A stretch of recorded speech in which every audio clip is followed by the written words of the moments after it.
अब जैसे स्टार्टअप कर रहे हैं आप, तो स्टार्टअप क्या होता है जानते हैं भारत में, भारत सरकार की परिभाषा में? बताइए क्या होता है। अब आपने आइडिया सोच लिया, हाँ उसमें स्टार्टअप नहीं है। स्टार्टअप होता है टेक्निकली कोई भी कंपनी, जी। एलएलपी हो, प्राइवेट लिमिटेड हो या पार्टनरशिप हो। अगर मेरे को अपना ब्रांड बनाना है, मेरे को अपना प्रोडक्ट अच्छे तरीके से किसी कस्टमर तक पहुंचाना है, तो उसे उसकी आदत डलवानी तो आदत डलवानी है। लेकिन आदत कैसे डलेगी? मान लो उदाहरण देता हूँ, लिप्टन टी पड़ी है और एक और ग्रीन टी पड़ी है, ग्रीन टी खरीद लो। प्राइस मान लो जो दूसरी ब्रांड है वो 20 रुपए कम, या चलो 40 रुपए कम, फिर भी आप उसको उठाएंगे। आपको मार्केट बेस्ट है मेरा।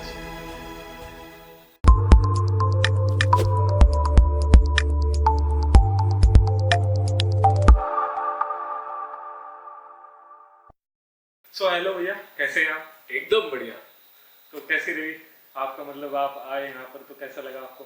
मुझे बहुत अच्छा लगा, बड़ा उत्सुक हूँ आज आपके साथ बातचीत करने के लिए। मैं भी बहुत ज्यादा उत्सुक हूँ, काफी कुछ जानने को मिलेगा आपसे।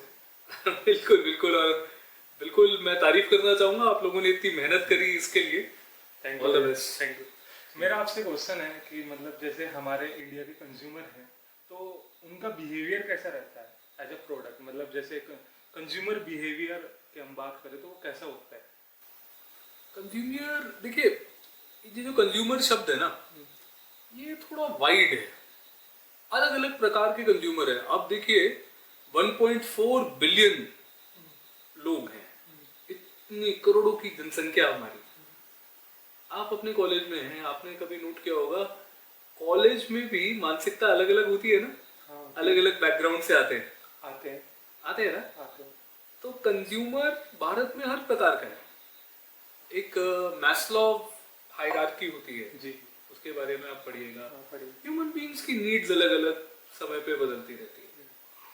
तो अगर आप देखें कि निचले वर्ग के जो सो कॉल्ड निचला वर्ग, मैं नहीं मानता कोई निचला वर्ग होता है, जैसे हम लोग बोलते हैं, जैसे कुछ ऐसे वर्ग होता है जो कि कमाते फिलहाल कम है, फिलहाल कमाते मतलब जिनकी इनकम कम है, मतलब एक तरीके से कह सकते हैं। कम है। जैसे मान लीजिए उनकी इनकम है कि पूरा परिवार मिला के 10,000 रुपये कमा रहा है या 15,000 रुपये कमा रहा है, परिवार की इनकम। एक एक व्यक्ति मतलब 8-10 इस तरह से कमा रहे हैं, बच्चों को भी पालना है।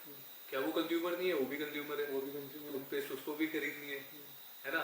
घर में नमक भी चाहिए, घर में तेल भी चाहिए। ऐसा मतलब कोई व्यक्ति नहीं है जो कंज्यूमर नहीं है।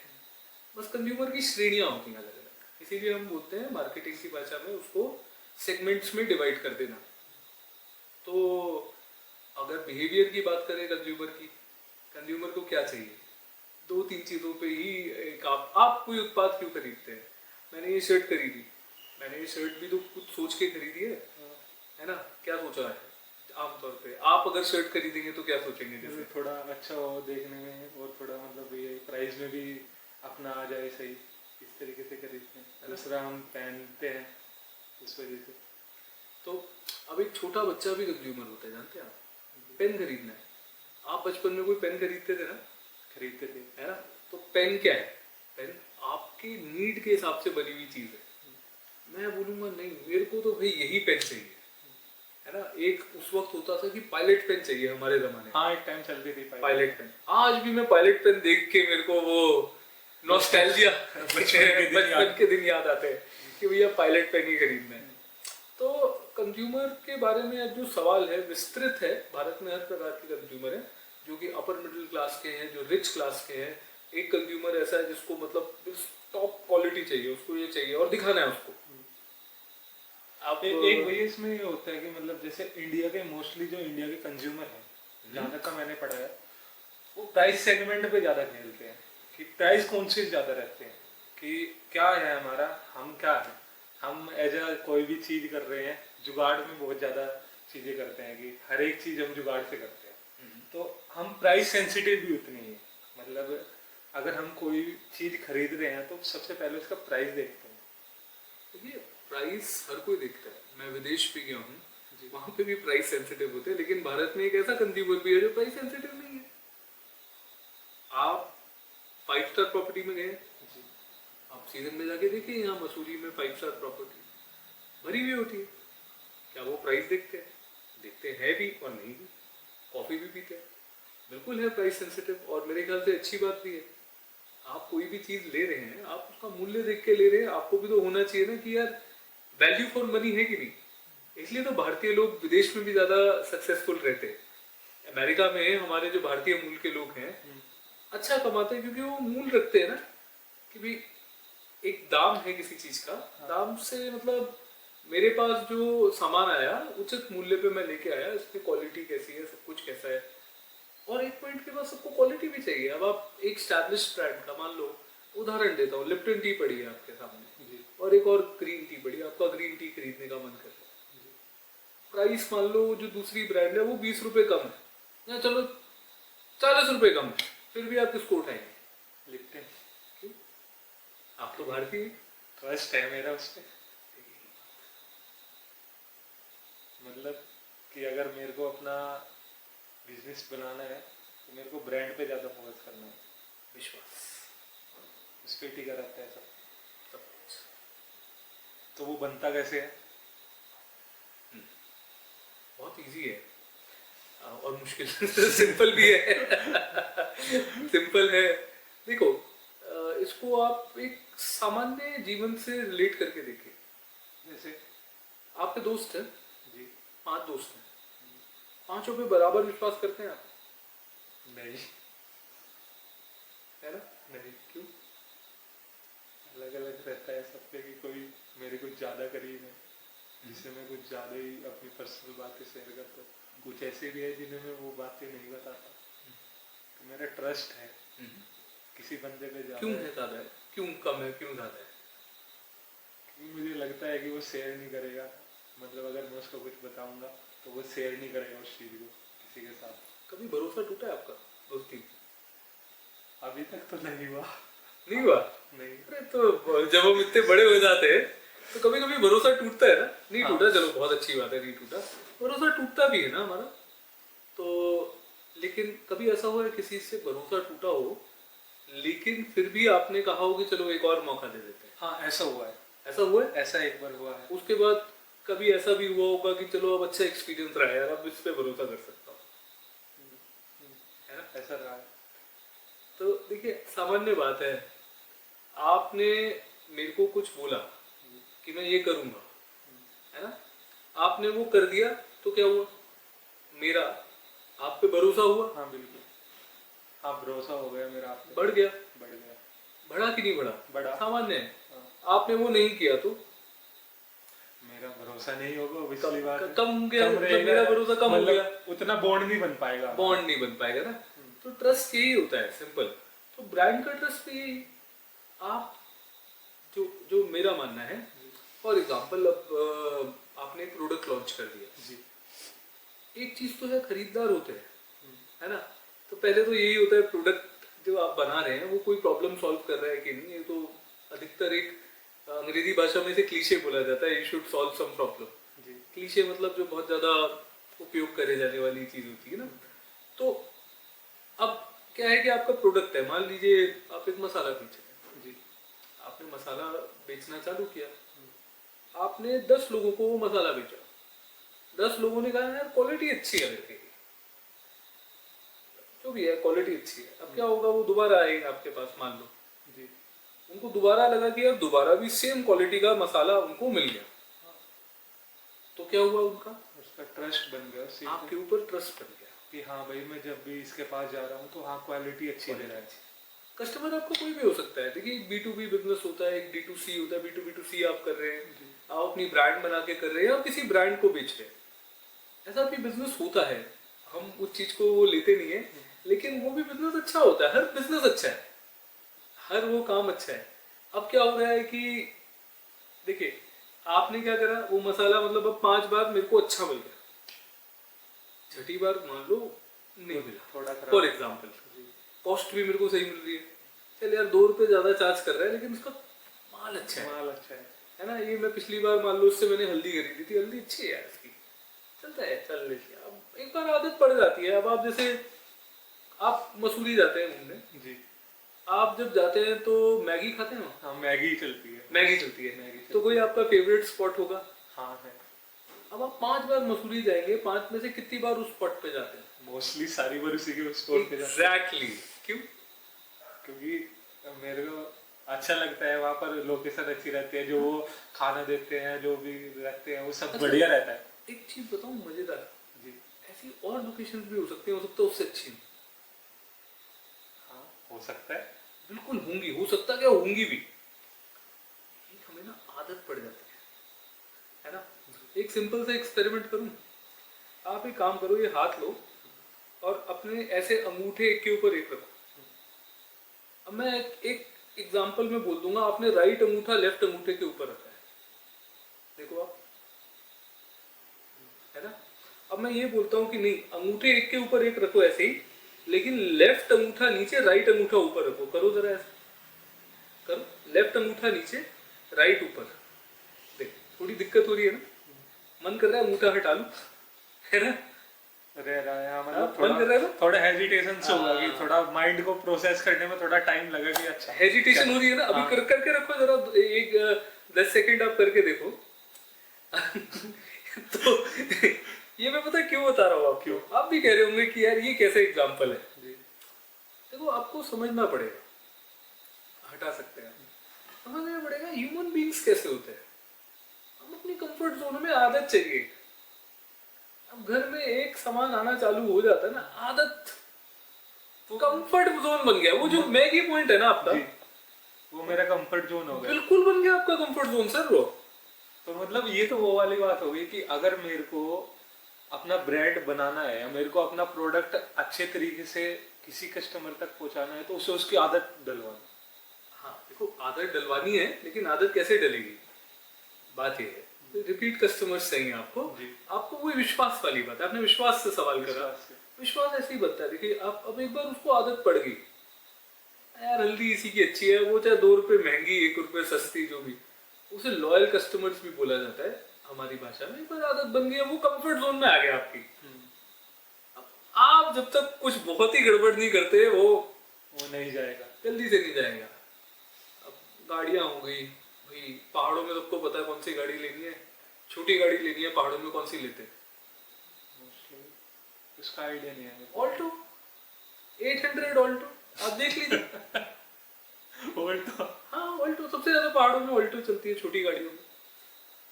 कारण है ना उसका, वो प्रॉब्लम सॉल्व करती है। क्या कारण है इसका? कारण ये है, देखिए पहाड़ में क्या होता है कि सड़कें छोटी है, पार्किंग स्पेस कम चाहिए, पिकअप ज्यादा चाहिए, जल्दी से स्टार्ट हो जाए, ज्यादा हेडेक नहीं, मतलब अगर मिस्त्री से ठीक करानी हो, ऑल्टो एक ऐसी गाड़ी है जो 50 रुपए में भी ठीक हो जाती है। हाँ, है ना, ये चीज बर्फ पड़ी हो, कुछ हो, कहीं से भी निकल जाएगी, कहीं से भी निकल जाएगी। हल्की गाड़ी है वो, बस उनका वो प्रॉब्लम सॉल्व कर रही है। अब बहुत सारे लोगों ने उस पर ट्रस्ट किया। अब आप पहाड़ में जाओगे, यार छोटी गाड़ी लेनी है, कौन सी लो, अरे ऑल्टो ले लिया, मुंह पे चढ़ गई ना। गाड़ी हो, कोई भी ब्रांड हो, कोई भी, मैं तो एक उदाहरण के लिए बोल रहा हूँ। तो अब जब वो ट्रस्ट हो गया, अरे यार इसका ना माल अच्छा है, ले ले यार, थोड़ा 2 रुपए महंगा है, ले ले, पर कोई माल रिकमेंड, अच्छा है। माल अच्छा है। मैगी पॉइंट अगर आपसे कोई सजेस्ट करने के लिए बोलेगा, वही अरे बताऊंगा। वहीं चले जाना यार, वो बढ़िया वो आदमी है, बढ़िया वो वहां पे अपना बंदा है, मैगी अच्छी बनाता है। आप थोड़ा सा सर्च करेंगे, मैं गारंटी के साथ बोल सकता हूँ, आपको उससे सस्ती मैगी भी मिल जाएगी, आपको मिल जाएगा, और लोकेशन भी अच्छी मिल जाएगी। लोकेशन भी अच्छी मिल जाएगी। लेकिन क्या है ना, कंफर्ट जोन, आपने अपने कस्टमर को कंफर्ट जोन में डालना है, ये मेहनत का कार्य होता है। थोड़ा सा है आपको, अब उसमें क्या चाहिए, कंफर्ट सर्विस चाहिए, बहुत सारी फैसिलिटीज चाहिए। भाई आपका प्रोडक्ट अवेलेबल है, जी। आपके प्रोडक्ट की अवेलेबिलिटी बढ़ाने के लिए आपको काम करना है, आपके प्रोडक्ट की क्वालिटी मेंटेन रखने के लिए आपको काम करना है। कोई कस्टमर अगर 50 रुपए 100 रुपए भी खर्च कर रहे हैं आपके प्रोडक्ट के ऊपर, उसको आप सोचिए वैल्यू कैसे, हाँ मतलब उसको वो वैल्यू मिलनी चाहिए। वैल्यू मिलेगी तो बढ़ेगा। आज के टाइम में तो जो कंज्यूमर है में भी बहुत ज़्यादा क्या है, इंफॉर्मेटिव हो गए। वो उनको पता है कि अब क्या चीज़ चल रही है, क्या हमारे लिए अच्छा है, क्या हमारे लिए बुरा है। क्योंकि पहले क्या होता था, पहले ऐसा था कि चिपका दो, कोई भी प्रोडक्ट है चिपका दो, क्योंकि इतनी नॉलेज नहीं होती थी कंज्यूमर के पास। लेकिन अगर आज हम वो चीज़ कर रहे हैं तो डेफिनेटली हमें धंधा बंद कर देना चाहिए। देखो पहले और आज में बहुत ज्यादा फर्क नहीं है, ऐसा क्यों? बताता हूँ। ठीक है, ये फोन ये मैंने यहाँ पकड़ा, छोड़ूंगा तो कहाँ जाएगा, नीचे। ऊपर क्यों नहीं गया? ग्रेविटी, हाँ ग्रेविटी का कॉन्सेप्ट है। हाँ, ये क्या है? ग्रेविटी का कॉन्सेप्ट है। ये ग्रेविटी का सिद्धांत है। अगर मैं कोई चीज ऊपर से छोड़ूंगा नीचे जाएगा। जी, आज से 50 साल पहले क्या होता था? यही होता था। 1000 साल पहले? यही होता था।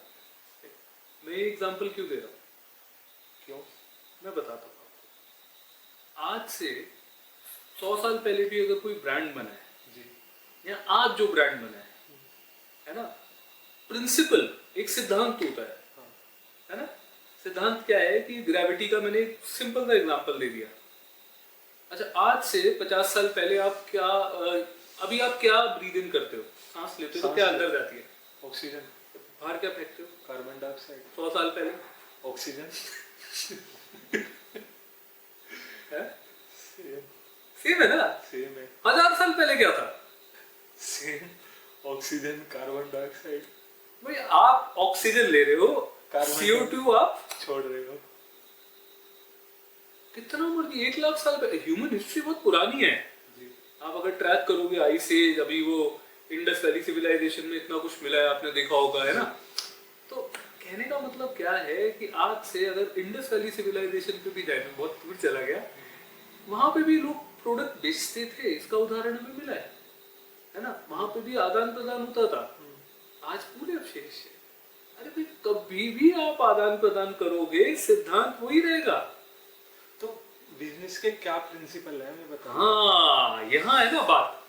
सिंपल है। देखिए, बिजनेस सिंपल मैं बोलता हूँ, मैं ये बोलता हूँ कि life is simple, we make it complicated. बताइए। जीवन सरल है, हम उसे जटिल बना देते हैं। ठीक है? जीवन सरल होता है। सरल का मतलब आसान है ऐसा नहीं।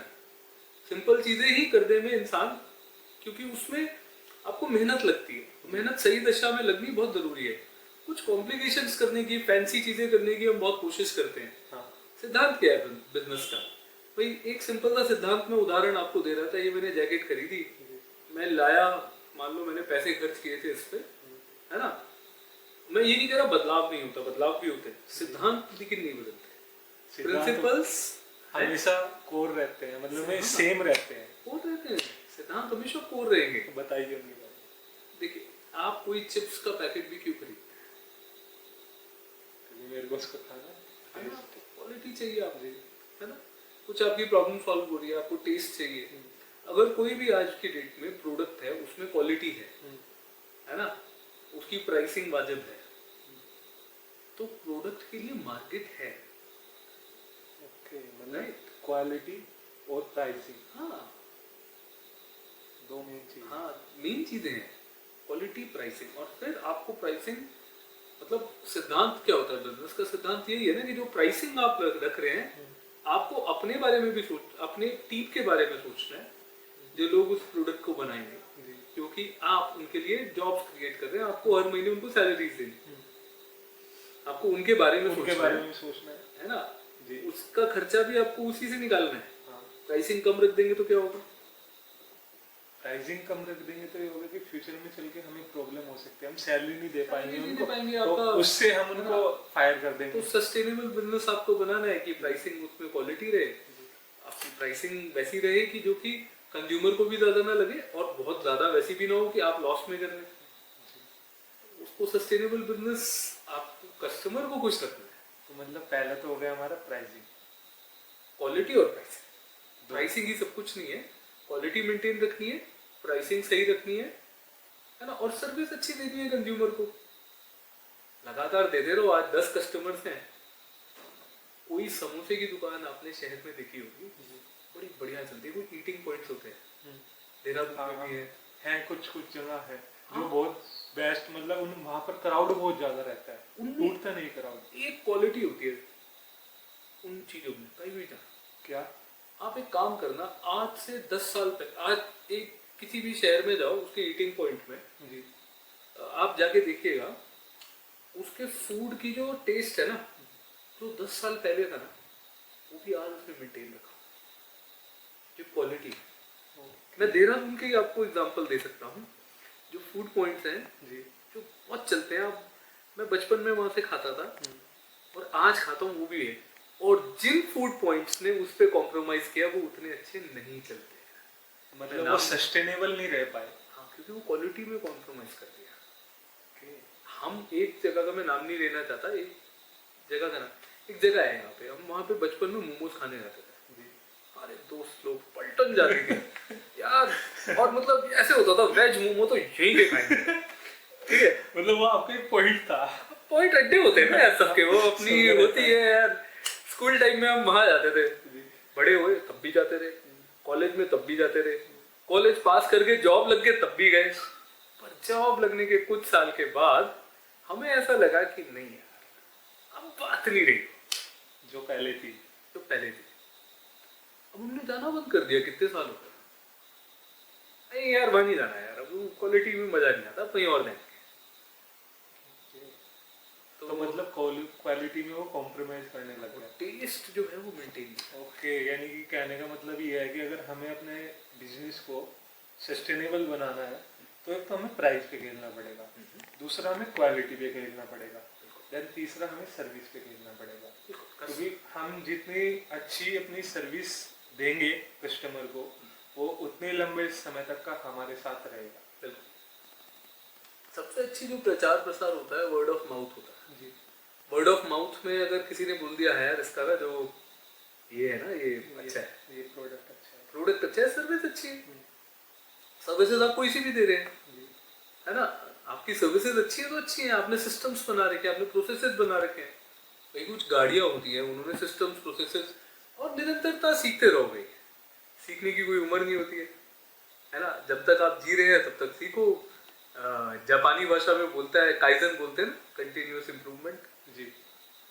मतलब चलता रहना चाहिए, हाँ, इम्प्रूवमेंट चलता है। आज एक इसमें ये रहता है कि जैसे प्राइसिंग, अभी वो बात कर रहे थे हम उसकी प्रिंसिपल की, धंधे दो ही तरीके से बनते हैं।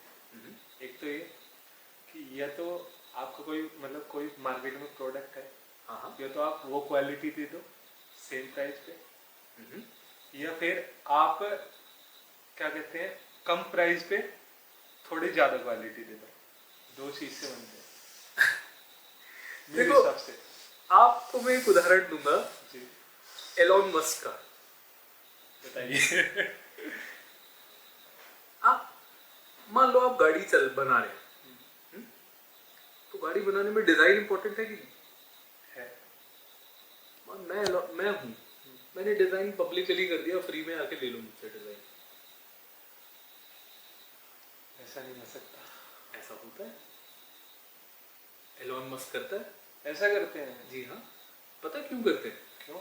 आप कॉपी तो कर लोगे उनकी, उनके स्तर तक पहुंचने में पीढ़ियां चली जाएंगी, बहुत समय लग जाएगा, क्योंकि वो तब क्यों तक ऐसा उन्होंने वो ऐसा तब कर तक दिया? क्योंकि उनका मिशन है कि वो इलेक्ट्रिक गाड़ियों को पॉपुलर करना चाहते हैं विश्व में।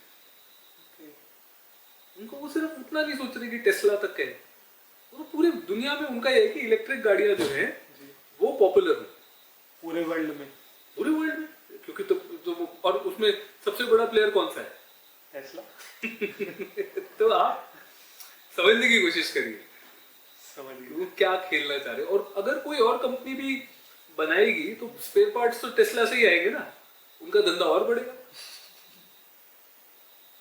अब उदाहरण के लिए जी, आपने क्या करा, तो एक लेमैन उदाहरण लेते हैं, वो बर्तन मांजने का आपने वो बनाना है जी, आपने कोई पॉपुलर कंपनी का उठाया, बना दिया। आप उस पॉपुलर कंपनी के पास जाइए, उनसे बोलिए मुझे दे दो, कुछ सिखा दो, मेरे को लॉन्च करना है। हाँ। शायद वो दे भी दे, है ना। हाँ, लेकिन अगर आप उनको कॉपी कर रहे हैं तो बिजनेस तो आप बना लेंगे, बिल्कुल। ऐसा नहीं है कि आप बिजनेस नहीं बनाएंगे, बिजनेस बन जाएगा। उनके स्तर तक पहुंचेंगे या कब तक पहुंचेंगे ये आपको सोचना पड़ेगा। ओके, हाँ, वहाँ पर टाइम मैटर करता है, टाइम मैटर करता है, दूसरा पेशेंस लेवल भी मैटर करता है। अब देखिए बर्गर है, बर्गर कितने सारे हैं? बहुत है। मैकडोनल्ड ने स्टार्ट किया, KFC हुआ, है ना, अभी ये बर्गर सिंह, बर्गर किंग और बहुत सारे, मतलब जो काफी सारे मेन ब्रांड है, सब बिजनेस कर रहे हैं ना, सब बर्गर बेच के, है ना, तो बर्गर बेच रहे हैं, वो बिक रहा है उनका बर्गर। पर मार्केट लीड में तो मैकडोनल्ड है। हाँ जो भी है, लेकिन आप कर सकते हैं। मतलब ऐसा नहीं है कि दूसरे उसमें मार्केट लीड में जो मार्केट शेयर से उनके नंबर्स मेरे को नहीं पता, कुछ कुछ जगहों पे कुछ प्लेयर्स से नंबर्स कर लिए, लेकिन उन्होंने कुछ चीजें अलग भी करी हैं अपने कंपटीशन से। तो मतलब क्या कहते हैं, आपको कुछ कुछ चीजें ऐड ऑन भी करते जाना है साथ के साथ हाँ, अपने प्रोडक्ट। आप अगर कॉपी भी कर रहे हैं ना तो क्वालिटी तो मेंटेन है ना। अब आप इन बर्गर ब्रांड्स में जिनने अच्छा करा है, आप इनकी क्वालिटी चेक कर लीजिए कभी भी, क्वालिटी अच्छी रहती है। कभी भी देख लीजिए। Quality अब जो ये ब्रांड्स है बर्गर, आई थिंक अभी जो एक एग्जांपल ले तो बर्गर किंग जो है ना, उसमें सबसे ज्यादा शेयर है मार्केट का अभी।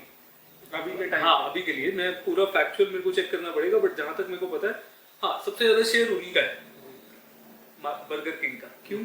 आप कभी बर्गर किंग के ना उसमें जाना, ऑर्डर करना, ठीक है। बर्गर्स खाने के वक्त आप देखेंगे कि उनका जो प्राइस पॉइंट और क्वालिटी में उन्होंने बड़ा जबरदस्त खेला हुआ है। ओके, मतलब कहने के बाद ये घूम फिर के सारी बात वहीं आ जाती है, प्राइस और क्वालिटी। बिल्कुल, आप देखिए ना बर्गर किंग जाइए, उन्होंने बिल्कुल लीड कर रखा है अभी। सेकंड नंबर, पहले नंबर पे उनका वो सबसे ज्यादा अभी मेरे ख्याल से आलू टिक्की को भी बीट कर दिया मैकडॉनल्ड्स के उन्होंने। क्योंकि क्या है, बर्गर अच्छे रखे हुए हैं उन्होंने, और दूसरा कि प्राइसिंग, आप प्राइसिंग देख लो, अभी आप ऐप खोलो और बर्गर किंग का प्राइस देखो बाकी की तुलना में, प्राइसिंग एंड क्वालिटी। जहां कस्टमर को लगेगा यार जब क्वालिटी सेम मिल रही है, प्राइस में है और फिर ब्रांड भी बन चुका है, कस्टमर ट्राई तो करता ही है ना। अगर उसको लगा नहीं यार वाकई में अच्छा है, पहले वो 2 कस्टमर एक्वायर करोगे, आप 4 करोगे, 6 करोगे, धीरे धीरे करके फिर वो वर्ड ऑफ माउथ होने लगता है कि हाँ, जैसे 4 अगर हमने अपने 4 कस्टमर को अच्छी क्वालिटी दे दी, हाँ। तो फिर वो बताएंगे ना अपने दोस्तों को, क्योंकि हर एक बंदे का दोस्त होता है। हाँ। हर एक बंदे के कांटेक्ट में कोई ना कोई होता है, और जब वो उसके साथ जाएगा तो वही, जैसे आपने बताया कि हाँ मैगी पॉइंट वाली बात, तो सेम वही बात आ जाती है। तो इसमें भैया मेरा एक ये क्वेश्चन है कि जैसे कोई एक बंदा है, कोई भी है, हाँ उसका एक बिजनेस वो जस्ट स्टार्ट करना चाहता है, ये करने की सोच रहा है, या उसका बहुत छोटे लेवल पे एक बिजनेस है, तो वो किस तरीके से अपने उसको स्केल करे बिजनेस को? देखो, किस तरीके से ज्यादा जरूरी पता क्या है, क्या कि उनकी इंटेंशन क्या है, उनकी भूख क्या है, उनका वाई क्या है, क्यों, है ना। तरीके तो बहुत होते हैं, लेकिन कोई भी जीवन में हमें सक्सेस पानी है अगर, तो शॉर्टकट नहीं होता है। अगर वो सोचें कि यार मैं जॉब छोड़ के बिजनेस कर लेता हूँ तो शॉर्टकट मिल जाएगा, तो भाई देखो इसमें स्टार्टअप दुनिया की सबसे मुश्किल चीज मानी जाती है। कठिन तो होता ही है, ऐसा नहीं है कि आपको डे बाय डे अपनी प्रोडक्ट पे, अपनी क्वालिटी पे, अपने स्टाफ के 50 तरह के टेम्परामेंट से उनसे आपको डील करना है। जब तक आप जॉब कर रहे हैं, जॉब भी एक अच्छी चीज होती है, अभी आपको सीखने को मिलता है जी। तो पहली चीज तो है अनुशासन, डिसिप्लिन के बगैर मतलब कठिन हो जाता है। शॉर्टकट्स आप नहीं ले सकते हैं, शॉर्टकट है ही नहीं, शॉर्टकट कहीं नहीं है, कंसिस्टेंसी है। कहने वाली बात होती है शॉर्टकट है, शॉर्टकट है, भाई जिसको आपको लग रहा है कि वो शॉर्टकट मार के आ गया है, पीछे उसकी देख लो आप, मतलब कितना ज्यादा उसने टाइम इस पे वो इन्वेस्ट किया। टाइम जाता है। देखो आपको शॉर्टकट नहीं है, आपको कंसिस्टेंटली शो अप करना पड़ेगा, आपका एटीट्यूड सही होना चाहिए, आपको एक प्रॉब्लम सॉल्वर होना चाहिए, है ना। आप कैसे प्रॉब्लम को सॉल्व करते हैं, और सबसे ज्यादा चीज जीवन में कुछ भी करना हो आपको खुद पे विश्वास, हाँ सेल्फ बिलीव, मैं कर सकता हूँ। आज मेरे को ऐसा लग रहा है कि नहीं, वो देखो सिंपल सी बात है, अब आपने 1 करोड़ रुपए कमा लिए, मैं अभी 10,000 पे बैठा हूँ जी, तो मैं ये बोलूंगा कि यार उसका दिमाग मेड इन जर्मनी है और मैं कुछ और हूँ है ना। ऐसे ही बता रहा हूँ, है ना, बोलते नहीं है वो, दिमाग तो सेम ही है यार। आपने थोड़ा ज्यादा, उसने कुछ ज्यादा मेहनत कर लिया, उसने वो कुछ ज्यादा लंबे समय से किया, यूटिलाइजेशन कर लिया मेहनत के हाँ। तो मतलब पहली बात तो ये है कि अगर आपको धंधे में आना है तो शॉर्ट टर्म तो कुछ है ही नहीं, उसे तो भूल जाओ। अगर आप लंबे समय तक का आना चाहते हो तो तभी आओ, वरना आप टोटली अपना टाइम वेस्ट करोगे अगर आप शॉर्ट के लिए आओ। और एक चीज मैं ये भी बोलूंगा, सही तरीका आना चाहिए, ठीक है। वो सही तरीका कैसे आता है? देखो मैं उदाहरण देता हूँ आपको जी। अब देखो सर, ये मतलब माचिस है जी, है ना। अब सही तरीके की आपने बात करी, अब फॉर एग्जाम्पल मैं यहाँ से निकालता हूँ इसकी तीली, निकाली, ठीक है। अब मेरा टास्क है कि मेरे को उसको जलाना है जी मैं साल भर बैठ के बोलता रहूं भाई जल जा भाई जल जा, जलेगी? नहीं जलेगी। हाँ नहीं जलेगी। नहीं जलेगी ना। नहीं। अब टास्क कितने सेकंड का है? ये 1 सेकंड का भी नहीं। बस सिंपल सी बात है, ये टास्क है, कितनी देर लगी? 1 सेकंड। है ना, 1 सेकंड। अब मैं इसको बैठ के अगर बोलता रहूंगा जल जा जल जा जल जा तो नहीं जलेगी। नहीं जलेगी। 1 साल में भी नहीं जलेगी, 2 साल में भी नहीं जलेगी, है ना। तो ये भी जरूरी है कि सही तरीके से आप एफर्ट करें। शॉर्टकट्स नहीं होते, मैं मानता हूँ, लेकिन एक चीज और भी होती है। एक कहानी है, मैंने एक किताब में पढ़ी थी, लेकिन मेरे को अच्छी लगती है वो कहानी। बताइए क्या है। तो कहानी है कि देखो, एक आदमी था, उसके अंडर में 100 लोग थे, जंगल में फंस गए बेचारे, कंस्ट्रक्शन का काम चल रहा था। अब 100 लोग जंगल में फंस गए, उसने क्या करा कि भाई जंगल से बाहर आना है। तो अब उसके पास 100 लोग थे, उसको ये लगा कि भाई जंगल से बाहर आना है, 100 लोग हैं, अब भाई बाहर आना है, क्या करे? कमांड में उसके बिल्कुल एकदम, है ना, मैं आप वहां खड़े हैं, आप कमांड कर सकते हैं कि हाँ यार ये 100 लोगों को मैं बिल्कुल वो दे सकता हूँ कमांड। तो उसने बोला तुम जाके वो झाड़ी साफ करो, तुम वहां से रास्ता बनाओ, पाथ बनेगा, फिर वहां से हम जाते रहे 5 दिन हुए। 5 दिन के बाद पता लग रहा जंगल और घना हो गया। अच्छा, एफर्ट तो मारे, पूरे एफर्ट गए हैं। पूरे एफर्ट गए। और हुआ क्या कि वो जंगल के अंदर पहुंच गए। बाद में पता लगा अरे बाप रे, ये तो हम जंगल के और अंदर रास्ता बनाए जा रहे हैं। उसको क्या चाहिए था? उसको निकलना था। उसको चाहिए था कि पहले वो लंबे से पेड़ पे कहीं चढ़े और ये देखे कि भाई रास्ता कौन सा है। ओके, मतलब डायरेक्शन क्या होगी हमारी। एब्सोल्युटली। भैया जीवन भर काम कर सकते हैं, मेहनत कर सकते हैं, सुबह से 9 to 5 जॉब कर सकते हैं, 9 to 9 भी कर सकते हैं आप। जी। पता चल रहा और अंदर घने में चले गए, है ना जी। अब क्रूड सा एग्जांपल अगर मैं दूं, लड़कों को आजकल, लड़के हैं लड़कियां हैं जो भी है, बॉय गर्ल रिलेशनशिप में बहुत टाइम जाता है ना। अब क्या है कि वो लड़का ढूंढ रहा है कि मैं इस लड़की को, एक एग्जांपल दे रहा हूँ, इसको मैं पटाना है मेरे को, है ना। अब लड़की को पटाना है, जैसे एक है ना, वो लगा पड़ा है, कभी कुछ दोस्त से बाइक लेके आ गया, कुछ कर लिया, ये कर लिया, काफी एफर्ट डाल रहे हैं। काफी एफर्ट डालते हैं ना लोग। आप कॉलेज में आप देखा होगा अपने लड़के बहुत एफर्ट डालते हैं। देखा है पर मैंने नहीं किया। वो कोई बात नहीं, जब देखा होगा, वो मैं आपको जज नहीं कर रहा हूँ वहाँ पे, बट ऐसा करते हैं। जैसे लड़के लड़कियां भी कर रही हैं आजकल, जैसे अब भाई वो करना है, ये करना है। सीधी सी बात है, देखो एक लड़की को क्या चाहिए, एक लड़के में क्या चाहिए, उस लड़के को कभी उसको समझने की कोशिश करनी चाहिए, है ना। जो वो घूम घूम के गलत तरीके करता है ना लड़की पटाने के, अगर थोड़े बहुत सही तरीके करेगा तो उसका रिलेशनशिप में वो आ सकता है। क्यों, कैसे? मतलब उससे मतलब ये है कि बॉन्ड ज्यादा अच्छे से उसकी सुने वो, मतलब बिल्कुल एक तरीके से, बिल्कुल वो सुने, उसके बाद बॉन्ड बनता है। एक अच्छा, देखो एक अच्छा रिलेशनशिप उससे पहले लॉयल रहे, लॉयल्टी बहुत बड़ी सब इम्पोर्टेंट। लेकिन सबसे देखिए, अगर आप रिलेशनशिप में उतर रहे हैं, आपको कुछ फाइनेंशियल सिक्योरिटी भी चाहिए। जी, मेन ये मेन है। आप करियर बना रहे हैं, आप घर में, आप अगर गृहस्थ जीवन में घुस रहे हैं, तो आपको भाई अपना आर्थिक वो भी चाहिए।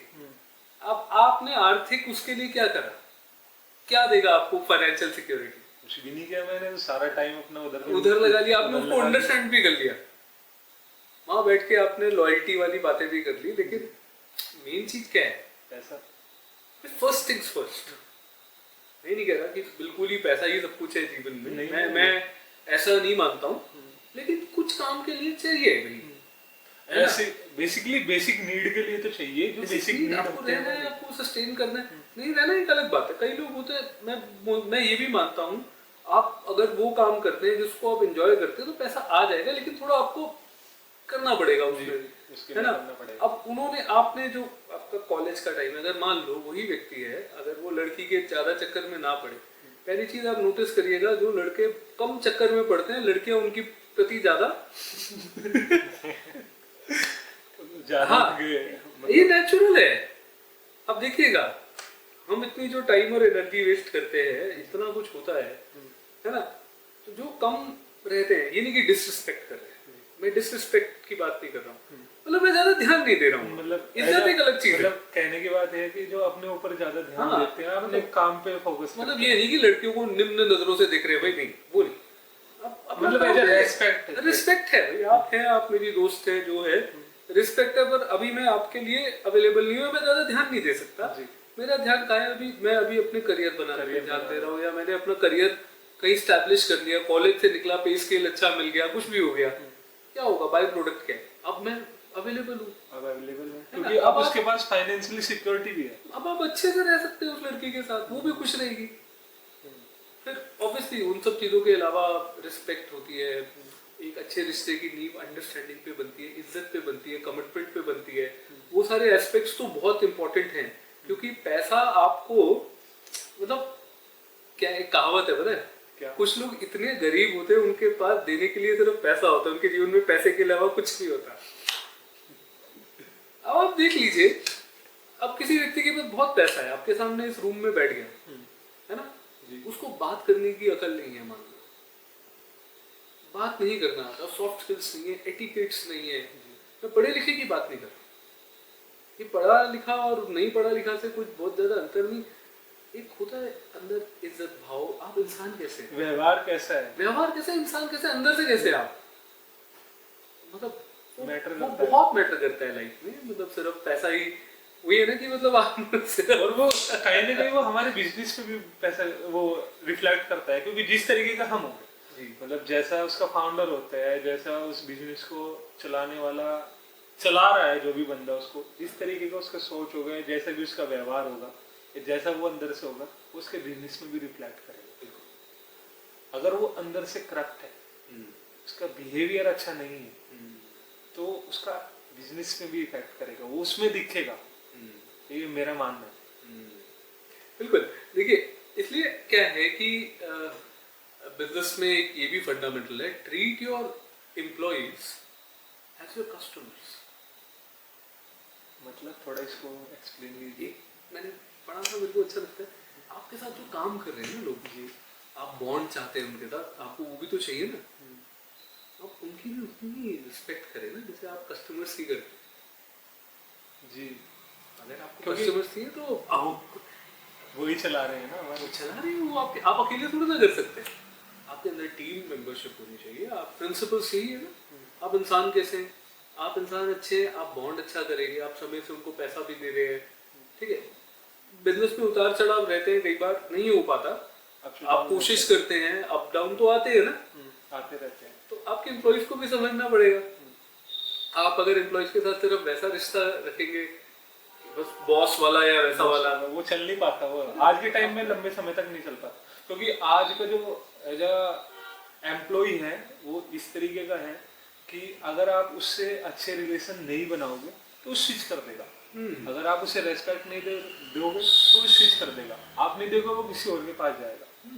एक अच्छा वातावरण बनाना है, अच्छा वातावरण आपसे शुरू होता है, इंटरनल एनवायरनमेंट आपका अच्छा है, अंदर की सोच आपकी अच्छी है, अच्छे बात। चुनौतियां आती हैं, देखिए बिजनेस में ऐसा नहीं है, कई बार ऐसी ऐसी चुनौतियां आती हैं जो आप कंट्रोल नहीं कर सकते, आप किसी ने आपने किसी को सामान दिया है, पेमेंट नहीं आई है, ये सब बहुत सारी चुनौतियां होती हैं बिजनेस में। देखिए बिजनेस पे होता है, आप कोई नया व्यक्ति है जो स्टार्ट करना चाह रहा है बिजनेस, अच्छी चीज़ है, बहुत अच्छा है, लेकिन इसमें चैलेंजेस भी हैं, आपको प्रिपेयर्ड होकर आना चाहिए। अब आप अगर माउंट एवरेस्ट चढ़ना चाह रहे हैं, किताब वो मूवी का था ना, वो बिना प्रिपरेशन के माउंट एवरेस्ट चढ़ गए, आप माउंट एवरेस्ट चढ़ सकते हैं, लेकिन थोड़ी तैयारी होनी चाहिए, आपको ये पता होना चाहिए कि कई बार आपका पैसा अटक सकता है, कई बार कुछ चुनौती आ सकती है, चैलेंजेस आएंगे आपके सामने, लेकिन अगर आप तैयार हैं तो ऐसा कोई भी फील्ड नहीं है जहाँ चुनौतियाँ नहीं आती ना। तो कोई भी ऐसी मिस्टेक जो आपने की और आपको अब लगता है कि वो मेरे को नहीं करनी चाहिए, या जो मोस्टली अगर बंदा कर रहा है तो वो फंसता है कि आप अगर आप ये वाली मिस्टेक करोगे तो आप इनमें ही आगे जरूर फंसोगे। तो ऐसी कोई भी मिस्टेक जो आपको लगता है कि ये आप अवॉइड करो तो हाँ, मैंने तो बहुत सारी मिस्टेक्स करी है। बताइए कुछ। हैं? कुछ तो बताइए। कभी कभी क्या हो जाता है ना कि ओवर एस्टिमेट करना या अंडर एस्टिमेट करना, वो एक मिस्टेक होती है। खुद को अंडर एस्टिमेट करना भी, कई बार जो आस्क होते हैं हमारे फाइनेंशियल प्लानिंग्स में जो रहता है, तो वहाँ पे हमारी मिस्टेक्स होती हैं, वो और अच्छी हो सकती हैं। उसमें मेरे को लगता है कि थोड़ी और स्टडी कर लेनी चाहिए, चेन को थोड़ा और समझना चाहिए कि जो आपकी चेन है, सप्लाई चेन है ना, सप्लाई चेन के अलावा आगे की चेन है जहाँ आपको माल बेचना है, उस चेन को भी समझना है, साथ में लेके चलना है चीज़ों को। तो वो वाली एक मिस्टेक रहती है कि भैया साथ में टीम बिल्डिंग जो होती है वो बहुत इंपॉर्टेंट होती है। अब स्टार्टिंग में क्या रहता है कि हम ना अपने आइडिया को लेके बहुत ज़्यादा वो रहते हैं, मतलब पॉजिटिव पॉजिटिव रहते हैं ना। तो बात सिर्फ आइडिया में नहीं है, बात आइडिया के एग्जीक्यूशन में है। अब एग्जीक्यूशन जो आप करेंगे आइडिया का, वो आप साथ में लेके लोगों को साथ में मतलब लेके आप उसका एग्जीक्यूशन कर सकते हैं। तो हम टीम कैसे बनाए, मतलब जैसे टीम बनाने की, अगर हम बिजनेस भी कर रहे हैं, कुछ भी कर रहे हैं, कुछ भी चीज, तो उसके लिए एक टीम की जरूरत पड़ती है। बिल्कुल। तो उस टीम को हम कैसे बनाए, तो क्या उसकी कोर चीज रहती है? देखिए, जो टीम है ये सबसे इम्पोर्टेंट है जी, ह्यूमन रिसोर्स काम में सबसे इम्पोर्टेंट बिल्कुल। है ना। बिना उनके आप आगे नहीं बढ़ सकते। आगे नहीं बढ़ सकते। तो टीम बनानी है, सबसे पहले तो खुद पे इम्पोर्टेंट है कि आप खुद पे काम करें। दूसरी चीज़ है, जो आपके टीम मेंबर्स हैं उनके साथ समय बिताएं, उनकी बातों को सुने, उनकी इंटेंशंस को थोड़ा समझने की आपको कोशिश करनी पड़ेगी। अगर आपका है कि आपको किस तरह का बिजनेस बनाना है, कि आपको एक इम्पैक्ट स्टार्टअप बनाना है, सोशल वेंचर है, आपका जो वैल्यू है वो क्या है, क्या आपकी वैल्यू सोसाइटी को देने की ज़्यादा है। भाई मेरी वैल्यू मान लो ये हो सकती है कि मुझे एक बंगला खड़ा करना है बड़ा, मुझे पैसा चाहिए, मुझे पॉट्स चाहिए अपने फ्लैट के नीचे, है ना। तो अब वो मेरी वैल्यू हो गई, मैं उसको जज नहीं कर रहा, ठीक है। जो दूसरा व्यक्ति है, ऐसे भी फाउंडर्स होते हैं जो कि बहुत बड़े एम्पायर्स बनाते हैं, लेकिन खुद पर्सनल एसेट्स नहीं होते उनके, वो खुश है छोटी गाड़ी में, वो खुश है अपने छोटे फ्लैट में, मतलब छोटी छोटी चीजों में ज्यादा वो खुश है। उनका बस खुशी ये है कि यार मैंने वेल्थ क्रिएट करी, अब मैं वेल्थ क्रिएट करके आगे मतलब मेनली मैं हॉस्पिटल खड़ा कर दिया या कुछ वो कर दिया। मतलब उसमें उस पर ज्यादा काम करते हैं कि सोसाइटी को उससे ज्यादा हाँ, बेनिफिट मतलब उनका ये रहता है कि भाई मीनिंग आए लाइफ में ना, कुछ कि कुछ इम्पैक्ट क्रिएट हो रहा है। हाँ, तो वैल्यूज आपकी मैच हो, थोड़ी पूरी वैल्यूज मैच, मतलब कोर वैल्यूज मैच हो, वो इम्पोर्टेंट है। आपकी सोच कैसी है, आपकी सोच सीमित है, बड़ी है, प्रॉब्लम आने पे आप देखिए क्या होता है कि पानी और सोडा का उदाहरण है, ठीक है। आपको एंटरप्रेन्योर बनना है तो सिंपल है, अब मैं पानी की बोतल लूँ, उसको मैं जितना मर्जी शेक कर दूँ, फॉर एग्जाम्पल ये पानी की बोतल है, अब ये पानी है इसमें, अब मैं इसको शेक करता रहूँ, हाँ, क्या होगा, ये शेक हो रहा है, पूरी तरह से इसको झकझोर दिया गया है, जैसे ही मैं इसको छोड़ दूंगा क्या होगा, दोबारा नॉर्मल हो गया। और कितनी देर तक मैंने इसके साथ ऐसे किया। अगर यही काम मैं सोडा बॉटल के साथ करूँ तो वो तो फट जाएगी। तो अधिकतर लोग सोडा बॉटल होते हैं। ओके, ये तो बहुत गहरा मीनिंग है, डीप में है। तो मतलब कि हर एक सिचुएशन को, हर एक चैलेंज को फेस करो, उसमें फटो मत, उसको देखो कि हाँ भाई क्या हो रहा है, और उस चीज़ का सॉल्यूशन ढूंढो कि अच्छा भाई ठीक है, ये प्रॉब्लम आ गई, ये कुछ भी चीज़ आ रही है, आराम से शांति से उस पर काम करो, ना कि एकदम से बस्ट हो जाओ या फट जाओ। Absolutely. अगर आप ये कर सकते हैं, यही मतलब कुछ भी कर रहे हैं आप, तो फिर टीम में जो क्या है ना कि आप 5 लोग जिनसे कहते हैं ना संगत की रंगत जी खड़ी भाषा है ना जी, हाँ और हिंदी में बोलते हैं संगत की रंगत, जी, अंग्रेजी में बोलते हैं man is known by the company he keeps, जी, है ना, ये बोलते हैं अंग्रेजी में। बोलते हैं। बस संगत अब आप संग किसका कर रहे हैं, वो कैसा matter व्यक्ति, वो करता मैटर करता है। वो आपकी प्रॉब्लम बढ़ा रहा है, कम कर रहा है, वैसे ही रख रहा है,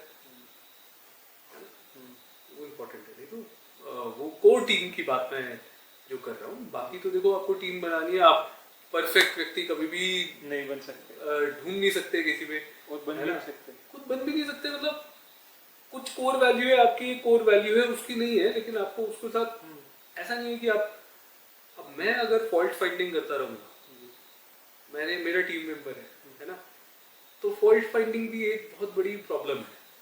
मैंने अपने टीम मेंबर देखा, उस पर बस मैंने क्रिटिसाइज, फॉल्ट फाइंडिंग, उससे कुछ नहीं होने वाला। ठीक है, अगर आपकी कुछ बहुत ही ज़्यादा दिक्कत है तो फिर आपको बड़े निर्णय लेने पड़ते हैं, क्योंकि आपको भी आगे बिजनेस चलाना है। कुछ लोग होते हैं और उनको आइडेंटिफाई करना भी इम्पोर्टेंट होता है ऑर्गेनाइजेशन में, नहीं तो वो एक टॉक्सिक कल्चर जिसे बोलते हैं ना, वो क्रिएट कर सकते हैं। पूरी ऑर्गेनाइजेशन। जी जी जी, काफी कुछ होता है उसको आपको क्रिएट, क्योंकि आपका काम केवल एक आदमी को केटर करना नहीं है, आपको तो बहुत सारे लोगों को केटर करना है। आगे चल के आपके कस्टमर्स को आपको सर्व करना है, आपको उनका भी ख्याल रखना है, आपको अपनी पूरी टीम का ख्याल रखना है। तो अब कुछ होते हैं जो बहुत ज्यादा अगर नहीं हो पा रहा है, तो मगर कोशिश तो हमें यही रखनी चाहिए कि यार जी, उनको हम उनकी अच्छी चीजों को ज्यादा कैच करें, क्योंकि फिर वही मल्टीप्लाई होगी ना। अब आपने अपने एम्प्लॉई है, उसमें देखा कि हाँ यार इसमें ये है, मगर जो अच्छी चीज़ है उसको आपको अप्रिशिएट, इनकरेज करना इंपॉर्टेंट है ना। यार देखो तुम्हारे अंदर ये तुम अच्छा करते हो, और उसमें होगा पता है कई बार क्या होता है कि आप अगर उनकी टैलेंट्स को पिक करने की कोशिश करोगे ना, टीम बिल्डिंग में ये बड़ा इंपॉर्टेंट है। एक वो नहीं है, एक कहानी याद आ रही है मेरे को, बताइए। तो जैसे एक कंपटीशन हुआ, है ना, एल्बर्ट आइंस्टीन का बोला जाता है, ये है कि नहीं मेरे को नहीं पता, एक कंपटीशन ऑर्गेनाइज करा गया जहाँ पे बोला गया कि जो ये जो मछली है वो पेड़ पे चढ़ेगी, है ना, और बंदर तैरेगा, तो कौन जीतेगा उस कंपटीशन में? मछली को आप पानी में डालोगे तो मछली जाएगी, ज्यादा आगे जाएगी ना, ज्यादा तेज। पेड़ पे तो बंदर ही चढ़ेगा ज्यादा, बंदर ही चढ़ेगा, है ना। तो सबके बंदर में मछली वाला टैलेंट नहीं है, मछली में बंदर वाला नहीं है। तो मतलब टैलेंट देखो कि किसका क्या है, हाँ। देन उसको उसके अकॉर्डिंग वर्क दो। अभी देखो, अभी मैं देख रहा था स्टाफ में जैसे कोई है, अब उस लड़की का मैंने देखा रील बनाने में टैलेंट है।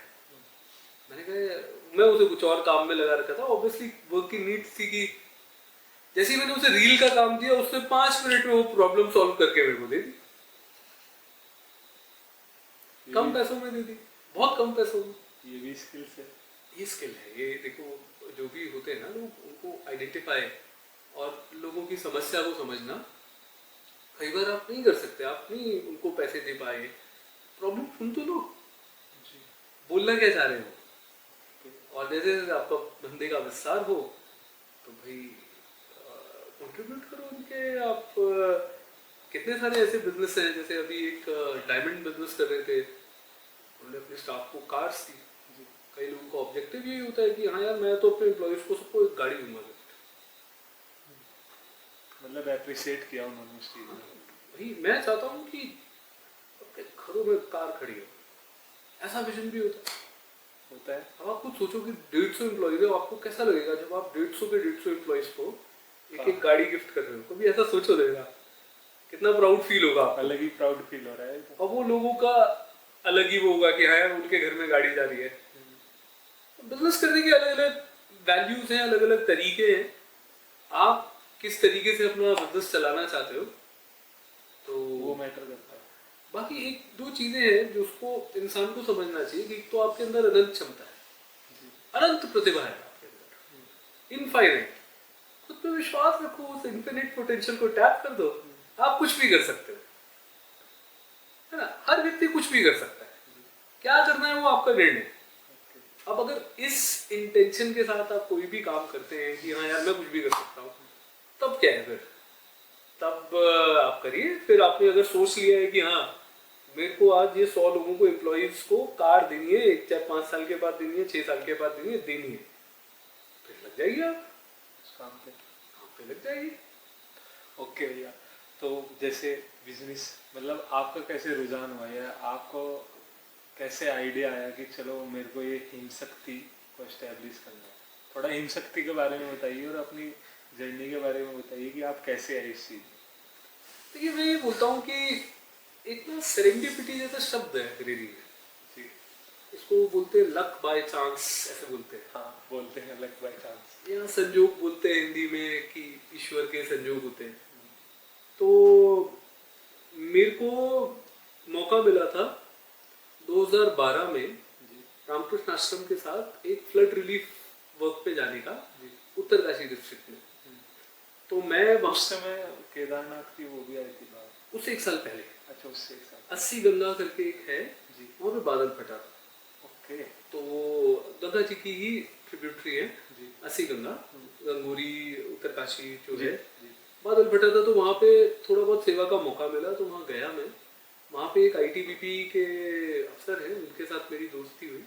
गणेश नौटियाल जी है उनका नाम। जी उनसे मेरी मित्रता हो गई उस वक्त। अच्छा लग रहा था, अच्छा लग रहा था लोगों को, मतलब अच्छा लग भी रहा था, नहीं भी, क्योंकि दोनों भावनाएं थी। क्योंकि जब देख रहा था वहाँ पे इतना सफरिंग हुई है, लोगों को कष्ट पहुंच रहा है, वो देख के तो अच्छा नहीं लगता है।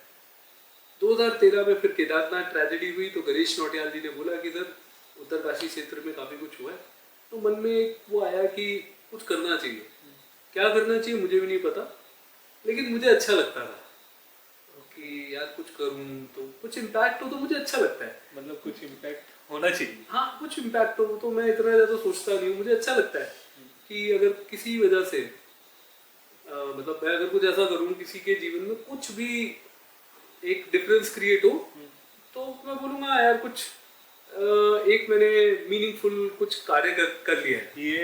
ये हमारा भी मतलब इस पॉडकास्ट की जो हमारी कोर वैल्यू है, जो हम ये सब कर पा रहे हैं, हमारी भी यही है कि अगर हम ये पॉडकास्ट कर रहे हैं और इससे कोई बंदा या कोई भी देख रहा है, तो उससे कुछ न कुछ वैल्यू जरूर मिलनी चाहिए। यही हमारी कोर वैल्यू, ये हमारा कोर है। तो हाँ, बताइए। हाँ, तो बस मेरा यही था कि तब इच्छा थी कि कुछ करे। बहुत अच्छी वैल्यू आपकी, कोर वैल्यू है, बहुत बहुत बढ़िया है। तो अब इच्छा थी, तो मेरा बस ये रहता है, इच्छा होती है और मुझे लगता है कि हाँ यार कुछ अच्छा है ये काम, तो मैं इतना सोचता नहीं, कर दो। अच्छा है ना, पहले ये सोच लो कि अच्छा है कि नहीं। जब अंदर अंदर आत्मा बोल देती है कि नहीं यार ये सही है, करो। तो उन्होंने बुलाया, मैंने कहा ठीक है चलते हैं, देखते हैं। गाँव गया, गाँव विजिट किया, तो देखा कि बाढ़ की वजह से पुल बह गया था। काफी लोगों को इंटरव्यू करा, मन करा ये भी कर लूँ वो भी कर लूँ, लेकिन मैंने देखा कि पुल बह गया है और उसकी वजह से बहुत दिक्कत आ रही थी लोगों को। तो सोचा कि इस प्रॉब्लम को सॉल्व करते हैं, बाकी का बात। तो बहुत सारी प्रॉब्लम तो हम नहीं सॉल्व कर सकते, है ना। तो मैंने कहा इसको देखते हैं। तो वहाँ पे बैठ के मैंने लोगों को इकट्ठा करा, लिखना चालू किया उस जगह के बारे में, वीडियोग्राफी करी, फोटोग्राफी करी, हिंदी में लिखा, अंग्रेजी में लिखा।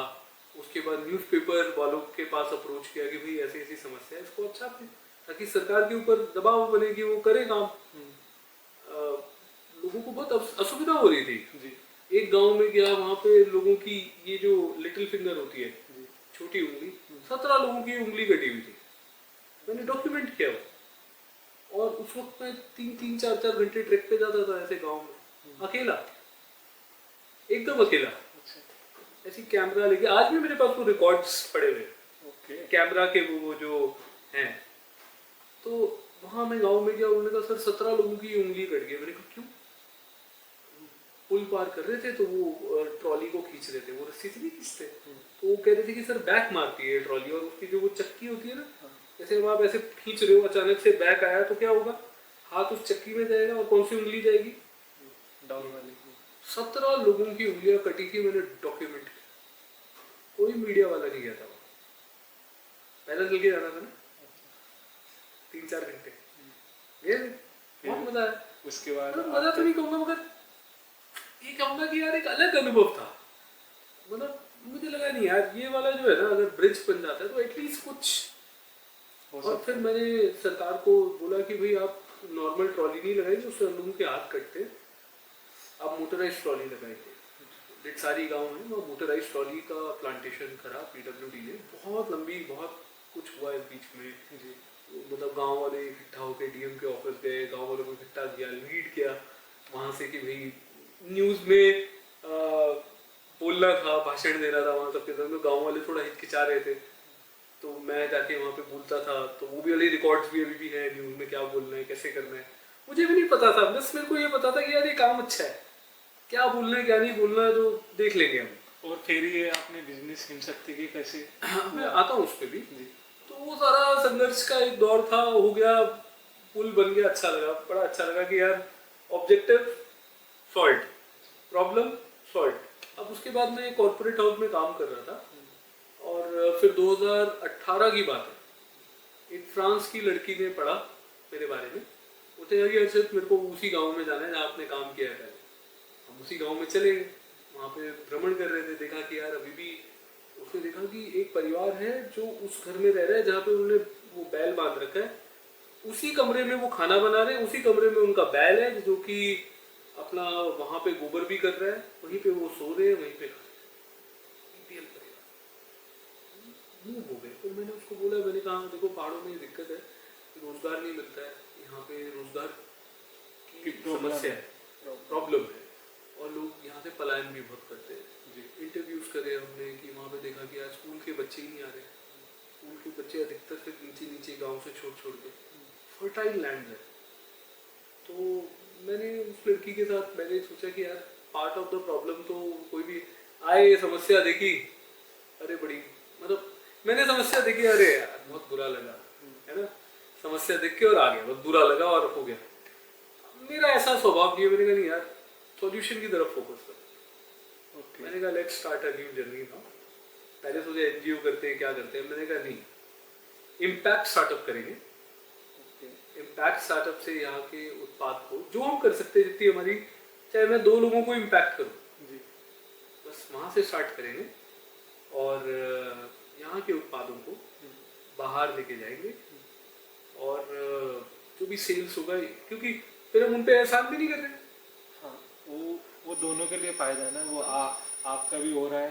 हाँ, तो उससे मतलब क्या कहते हैं, आपका भी बिजनेस उससे जनरेट हुआ है, और साथ ही साथ जो आपके साथ जो जुड़ रहे हैं एज अ सप्लायर, उनका भी फायदा हो रहा है। तो बस वही हमने उस इंटेंशन के साथ हमने कहा हिमशक्ति को स्टार्ट करते, लेकिन हमारा एक हमेशा से ये रहा है कि इम्पैक्ट करे फार्मर्स को।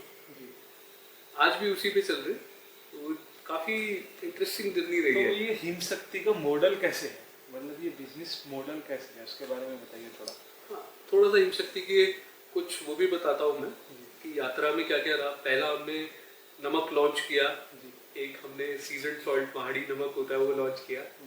भारत की पहली कंपनी बने हम जिसने भारत का पिंक सॉल्ट लॉन्च किया। ओके। हमारे मन में ये नियत थी कि यार सॉल्ट तो ले लिया है, लेकिन जो इसमें सॉल्ट जा रहा है, हम वो समुद्री सॉल्ट तो यूज करना नहीं चाहते थे, अच्छा नमक यूज करना चाह रहे थे हम। अब देखा कि मार्केट में हिमालयन सॉल्ट आ रहा है, वो सारा पाकिस्तान से आ रहा है। मन में कहा कि नहीं पाकिस्तान का नहीं करना, का जो हमारा नमक होगा वो यूज करेंगे, है ना। ये नहीं कि वो पाकिस्तान का नमक बुरा है जो है, और उनके साथ रिलेशनशिप्स हमारे वैसे भी उतने अच्छे हैं नहीं, तो हमने कहा नहीं अपने देश का करेंगे, बस मन में ये ठान ली। और सेरेंडिपिटियसली जैसे मैं बोलता हूँ, एक लक बाय चांस, है ना, ईश्वर की कृपा से हमें एक मौका मिला, तो हम भारत की पीएसयू के साथ हमारा टाइप हुआ, राजस्थान के जो गवर्नर साहब हैं, उत्तराखंड के सीएम ने मिलके उस नमक को लॉन्च किया। आज भी आप वेबसाइट पे देख सकते हैं उनका जो वो है, हमारे कंपनी के बारे में बोलते हुए पहली कंपनी हम बने, पहली कंपनी है भारत की जो कि हिमालयन सॉल्ट भी लॉन्च करेगी इंडिया का। और तो एक ये अचीवमेंट रहा। उसके बाद पहले कोहोर्ट था IIM काशीपुर का, RKVY राष्ट्रीय कृषि विकास योजना की रफ्तार का प्रोग्राम था जी, ग्रांट के लिए हम सिलेक्ट हुए IIM काशीपुर में, आज भी जुड़े। आज मैं एज अ मेंटोर हूँ IIM काशीपुर में, ओके, उनके पैनल में हूँ। आज भी 5 बच्चे हर साल हमारे साथ काम करते हैं वहाँ से। हाँ, IIM काशीपुर के 5 बच्चे हमारे साथ काम करते हैं। और अभी IIM बैंगलोर में भी इंक्यूबेशन है हमारा, IIM बैंगलोर जैसे इंस्टीट्यूशन में जी। हम एक VC बैक स्टार्टअप है, वेंचर कैपिटलिस्ट ने हमें 3 VC फर्म थे जिन्होंने हमें बैक किया है हिमशक्ति को। और VC बैकिंग आपको पता है थोड़ा कम होती है। और yes this has been our journey. और हम लोग मतलब अभी कनाडा में हमने अपना स्टोर खोला हुआ है, कनाडा में पहुंच के एक्सपोर्ट भी करते हैं। अच्छा, आप इंटरनेशनली जा रहे हो? जी हाँ, ओनली कनाडा है या उससे अलग भी? कनाडा में हमने स्टोर खोला है, अभी और जगह भी जा रहे हैं, जैसे यूएस पे भी हम एक्सपोर्ट करते हैं। और कंट्रीज भी लाइंड अप है जहाँ पे हमारा काम चल रहा है। कि कनाडा में नियाग्रा फॉल्स के पास हमारा खुद का ब्रांड स्टोर है। ओके। तो मॉडल की बात करें तो हम लोग काम कर रहे हैं, हमारा एक कोर वैल्यू रहता है कि हम रिमोट विलेजेस में, अब जैसे अभी उत्तराखंड का स्थापना दिवस है, हम हर्षिल में जाके नमक बनवा रहे हैं। यहाँ हम बैठे, यहाँ पे हमारा सेटअप अभी चालू होने वाला है, ये भी गांव है। तो अभी आप देखेंगे 2 दिन के बाद यहाँ पे हमारा प्रोडक्शन यहाँ से भी स्टार्ट हो जाएगा। उत्तरकाशी से हमारा प्रोडक्शन तो चल ही रहा है ना। और हमारा केदारनाथ धाम हो गया, इस जगहों पे हमारे पास समूह है। उन समूह के प्रोडक्ट्स को हम, वो जो हमारा जो भी माल आता है हिमालय से आता है, हमारा जो कोर वैल्यू हिम शक्ति हिमालयन, लेकिन हमारा एक और कोर वैल्यू है जो है कि मैक्सिमम इम्पैक्ट, सबसे ज्यादा प्रभाव हम कहाँ डाले, पहाड़ पे। कैसे डाल सकते हैं? अब जैसे साइडर विनेगर है, हमने बनाना चालू किया। एप्पल अपना गंगोत्री धाम के पास होते हैं बहुत। अब साइडर विनेगर के लिए गर्माहट चाहिए। अब गर्माहट मेरे को देहरादून में ज्यादा अच्छी मिल सकती है, लेकिन हमारी ब्रूइंग कहाँ हो रही है? वहीं पे हो रही है। क्यों? क्योंकि मैक्सिमम इम्पैक्ट चाहिए। एक तो स्लो ब्रूइंग होती है तो वो अच्छा रहता है, क्वालिटी अच्छी बन के आती है विनेगर की। कोई भी चीज़ है, थोड़ा वहाँ का वातावरण है, at the source quality Apple अच्छे मिलते हैं। तीसरा, गाँव को ज़्यादा रोजगार, कल की डेट में वहाँ का साइडर विनेगर बढ़ता है। ठीक है, हो सकता है हम पूरे भारत को साइडर विनेगर ना दे पाए उस गाँव से, पर कुछ परिवार को तो दे सकते हैं, 1000 परिवार को दे सकते हैं, 500 परिवार को दे सकते हैं, इतना तो कर सकते हैं ना। तो अब क्या है कि वहां पे और औरतें जुड़ेंगी साथ में, सर हमें भी बनाना है। जैसे जैसे मार्केट बढ़ेगा वो बनाएंगे। रॉ मटेरियल फ्री में थोड़ी ना खरीदते हैं, उनको पैसा देंगे। अच्छा, तो वहां पे इम्पैक्ट हुआ ना, वहां के लोगों को मिला। और उनके लिए जो है वो जो पैसा आता है ना, 500 रुपये भी आता है ना उनके घर में, वो बहुत महत्व रखता है। पहाड़ में 10,000 रुपये भी महत्व रखता है, उसकी वैल्यू है। वैल्यू है, क्योंकि उनके पास जमीनें हैं, उनको बाकी चीजों। और इकोनॉमिक ट्रांजैक्शंस ऐसे ही बढ़ते हैं, जैसे जैसे इकोनॉमिक ट्रांजैक्शंस बढ़ेंगे। आज हमारे वहाँ पे गांव में बात चल रही है केवी स्टैब्लिश करने की, गाँव में वहाँ। ओके। देखो यही से सब कुछ जो है आर्थिक, और बॉर्डर एरिया में, चाइना बॉर्डर के पास वो गाँव। और अभी क्या है कि नमक बनवा रहे हैं वहाँ पे, उत्तराखंड स्थापना दिवस पर। आपको वहाँ पे वो लड़के वो समूह के साथ सॉल्ट वहाँ बना रहे हैं हम जाके। क्यों बनवा रहे हैं वो? क्योंकि भाई वहाँ पे इम्पैक्ट जो लोग हैं उनको एम्प्लॉयमेंट भी मिले, एम्प्लॉयमेंट मिले। और कस्टमर के लिए क्या है, देखिए कस्टमर के लिए साफ सीधी बात है, देखो वो वहाँ आके देख सकते हैं। आइए आप शुद्ध हवा, वातावरण देखिए। आपका जो फूड आ रहा है उसमें नाली या उस टाइप के जो उल्टी सीधी चीजें होती है, गंद बला, वो नहीं जाएगा उन खेतों में। जो फूड आप हमसे ले रहे हैं, आप आगे देख सकते हैं भाई। हमने अगर कोई भी प्लांट कहीं से हम ले रहे हैं, अगर आप बंद गोभी भी देख लेंगे, वहाँ की पत्ता गोभी भी आप देखेंगे, वहाँ पे कोई आपको बदबू नहीं आएगी। खेतों में आप जाके आइए, घूमिए, सब कुछ देखिए। क्लाइंट को क्या चाहिए? आपको चाहिए ना एक अच्छी गुणवत्ता वाली चीज, आपके बच्चे के पेट में अच्छी चीज जाए, आपके पेट में अच्छी चीज जाए, वो क्वालिटी हम इंश्योर कर रहे हैं आपके लिए, कस्टमर्स के लिए। अपने कस्टमर्स के पास एक अच्छी क्वालिटी की चीज दे रहे हैं, इम्पैक्ट भी क्रिएट कर रहे हैं। हमारा मोटिव बड़ा वो है, सिंपल साफ मोटिव है, हमें इम्पैक्ट करना है। इम्पैक्ट कहाँ करना है? गाँव में करना है। क्यों करना है? क्योंकि वाकई में बहुत बड़ी समस्या है। समस्या क्या है? समस्या ये है कि देखो आज दिल्ली जाके चल देखिए आप, पहाड़ के लोग कितने बैठे हैं, अधिकतर लोग कहाँ हैं? पौड़ी जिले के अंदर 50% गांव घोस्ट विलेजेस बन चुके हैं। क्या? जी हाँ, 50% गांव घोस्ट विलेजेस है, कोई नहीं रहता वहां। पौड़ी की बात कर रहा हूं मैं, अपने उत्तराखंड की। किसके आंकड़े? सरकार के। बचा हुआ 50%। पौड़ी जिला जो बचा हुआ 50, वहां पे आबादी 50% से भी कम हो गई उन गाँव में। आप देहरादून में रहते हैं, देहरादून की आप देखिए ना कितना ओवरलोडिंग है, कहाँ से आ रहे हैं लोग? क्यों आ रहे हैं? अपना पानी छोड़ के, साफ पानी, साफ हवा। एक कहावत है पहाड़ की, जी पहाड़ का पानी, पहाड़ की जवानी, पहाड़ के ही काम में। तो भाई हमारा जो क्षेत्र है, ये उत्तराखंड है, कोई भी पहाड़ी क्षेत्र है, ये बहुत जबरदस्त है भाई, हमारा एसेट है। और इम्पोर्टेंट चीज है, देश की सुरक्षा के लिए बहुत महत्वपूर्ण। बॉर्डर एरिया आबादित रहे, जी आबादी होनी चाहिए ना बॉर्डर एरिया में, तभी तो देश के लिए इम्पोर्टेंट है। जी दूसरा क्या है यार, देखो आप यहाँ की इकोनॉमी देखिए आप। अब आप यहाँ पे जब एग्रीकल्चर की इकोनॉमी बढ़ेगी, लोग आते, ये स्विट्जरलैंड से कम है क्या है? स्विट्जरलैंड से ज्यादा अच्छा है। हाँ, अब वो तो आपको लगता होगा कि भाई टूरिज्म तो बहुत आता है उत्तराखंड में, आता है ना? तो इंडिया में क्या रैंकिंग होगी? May be 3-4। जी नहीं, आपको पता है पंजाब से पीछे है टूरिज्म। क्या? जी हाँ, आपको यकीन नहीं आ रहा, गूगल सर्च करके देखिए। देखिए मूलभूत चीज है, एक टूरिस्ट को क्या चाहिए? उसके लिए व्यू अच्छा होना चाहिए, लोकेशन अच्छी हो। लोकेशन व्यू बहुत अच्छा हो, आपके पास अगर ऑप्शन ही नहीं है ज्यादा। हमारा टूरिस्ट पता है कहाँ तक आता है? मसूरी, नैनीताल। एक क्वेश्चन है कि जैसे आप मतलब जो लोग हैं आपके साथ जुड़ते हैं, तो वो जुड़ते कैसे हैं? देखिए जुड़ते ऐसे हैं, अपने समूह के माध्यम से हम उनके साथ एमओयू करते हैं। अपने मेमोरेंडम। हाँ, एक मेमोरेंडम ऑफ अंडरस्टैंडिंग हो जाता है। ऐसा कुछ खास वो नहीं है, बाध्यता कहीं नहीं है। जो भी अपना उनके पास अगर अच्छे उत्पाद है, वो मार्केट देखना चाह रहे हैं। अभी जैसे हम एक्सपोर्ट कर रहे हैं, अगर उनको एक्सपोर्ट के लिए कुछ चाहिए, जैसे अब कनाडा में हम माल भेज रहे हैं कुछ, वहाँ पे इस तरह की चीज़ों की ज़रूरत रहती है।